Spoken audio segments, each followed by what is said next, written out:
Welcome to today's explainer, everyone. We're going to completely dismantle that anxiety-inducing myth that you absolutely need to perfectly time the stock market to be a successful investor.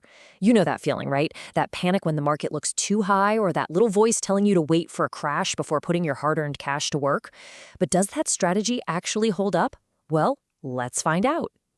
Buy low, sell high. I mean, it's the ultimate golden rule of investing, isn't it? It's whispered at dinner parties and it's shouted on financial news segments all over the world. And it sounds so incredibly simple. The logic seems absolutely flawless. Just hold on to your cash, wait for the stock market to take a massive nosedive, swoop in at the exact bottom to buy up shares at a steep discount, and then just ride the wave back up to the top. But what actually happens when you try to time the market in the real world? Okay, let's dive into this by running a mathematical showdown spanning over 4 decades. We're going to see how market timing actually compares to just blind, boring consistency. We've got a detailed simulation of 3 different investment strategies lined up to see exactly who comes out on top when all the dust settles. So here are the rules of the game. We've set up a completely level playing field spanning 41 years, from June 1979 all the way to August 2020. We have 3 distinct investors, and they all follow these exact same core rules. Every single month, they faithfully save $200 from their income. They all had the exact same choice to make with that money. Either keep it sitting in a high-yield savings account earning a steady 3% interest, or invest it directly into an S&P 500 index fund. And crucially, once they buy into the stock market, they never sell and they always reinvest their dividends. Now, over that entire 41-year period, each investor puts in the exact same principal amount of $99,000. That's just $200 a month times 12 months times 41 years. So everyone starts with the exact same raw capital. But as you'll see exactly when they deploy that capital, well, that makes literally all the difference in the world. All right, let's meet our 3 contestants, Tiffany, Britney, and Sarah, and take a look at their unique, or in one case, absolute lack of, market superpowers. First up, we have terrible timing Tiffany. And guys, Tiffany is arguably the unluckiest investor in history. Her strategy? She saves her $200 a month in a cash account, earning that 3%, just waiting for the quote-unquote perfect moment. But unfortunately, her radar is completely broken. When she finally gets the courage to dump all her accumulated cash into the S&P 500, it is literally on the worst possible day. This timeline brilliantly illustrates her awful luck. She holds her cash on the sidelines, earning 3%, only to invest at the exact peaks before 5 historically massive market crashes. Remember, she never sells when she buys in, but her entry points are brutal. For example, she saves for 8 straight years, starting in 1979, finally dumps all her cash into the market in 1987, and bam, Black Monday hits, and her investment instantly drops by 33%. Did she learn her lesson? Nope. She went right back to saving cash, only to dump it all in right before the Kuwait war crash in 1990, the dot-com crash in 2002, the financial crisis in 2007, and the COVID crash in 2020. 5 investments, 5 immediate catastrophic crashes. Next up is Britney. Britney buys at the bottom. She's the investor we all wish we were. Just like Tiffany, Britney saves her $200 a month in a 3% savings account. But Britney, she's essentially psychic. She possesses this supernatural, literal oracle-like ability to know exactly when a market crash has hit absolute rock bottom, and she dumps her accumulated cash into the market at the lowest possible price points.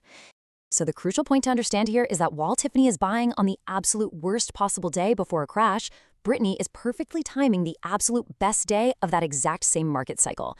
During the 2007 financial crisis, when the market dropped 19%, Britney held her nerve. She waited until the market fell a staggering 56%, pinpointed the exact day it had literally nowhere left to fall, and dumped all her accumulated cash into the market right before the massive recovery. And she did this perfectly for all 5 crashes over that entire 41-year period. Finally, we have slow and steady Sarah. Sarah is the absolute definition of set it and forget it. She ignores the charts, she doesn't read the financial news, she doesn't try to predict the next recession, and she certainly doesn't stockpile cash waiting for a crash. On the first of every single month, her account just blindly auto-invests her $200 into the S&P 500, regardless of the price. If the market is high, she buys fewer shares. If it's low, she buys more. She bought at every market peak, she bought at every market bottom, and she bought on every boring day in between. Okay, the simulation has wrapped up after 41 years and $99,000 invested by each of them. It is time for the final scoreboard. Let's see who won. The results here are just truly staggering. Take a look at this. Sarah wins by an absolute landslide.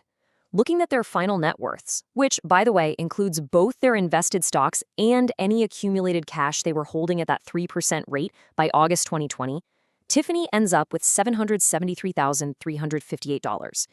Britney, our psychic market timer, ends up with $1,123,573. But Sarah, slow, steady, incredibly boring Sarah, she rockets past them both with a staggering $1,620,708. Think about that number. Sarah walked away with over $1.6 million, completely crushing the omniscient market timer by nearly $500,000. Let that sink in for a second.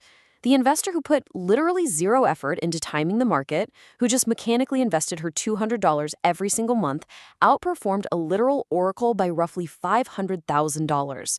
No way, right? So you're probably asking yourself, how is this mathematically possible? How does someone with the supernatural ability to predict the exact bottom of every single market crash still get utterly crushed by someone who pays zero attention? I mean, it goes against everything we are taught about buying low and selling high. If Britney bought at the cheapest possible prices 5 times in a row, why on earth didn't she win? Well, it brings us to our next section. Why boring always wins. Let's look at the actual mechanics here.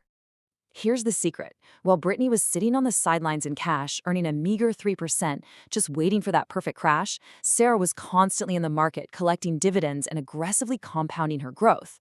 For years at a time, Britney and Tiffany had thousands of dollars trapped in a savings account, barely keeping up with inflation. Meanwhile, Sarah's money was constantly working. Every single month, she bought more shares. Those shares paid dividends. Those dividends bought even more shares. And that magical snowball of compound interest just kept rolling and growing larger and larger for 4 straight decades. Now take a look at this table comparing the final balances.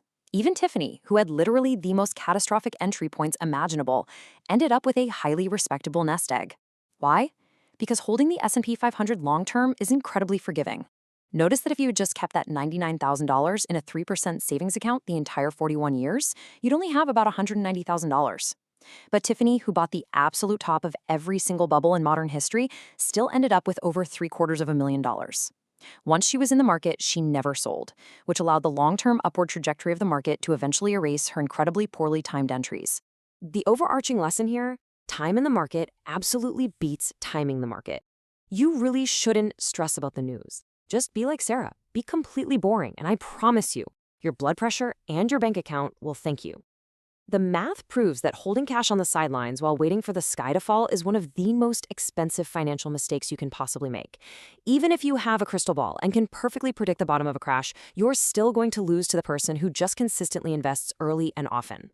So what does this all mean for us? Well, the next time you feel anxious about throwing your money into the market because you're worried about some impending crash, I want you to ask yourself a simple question.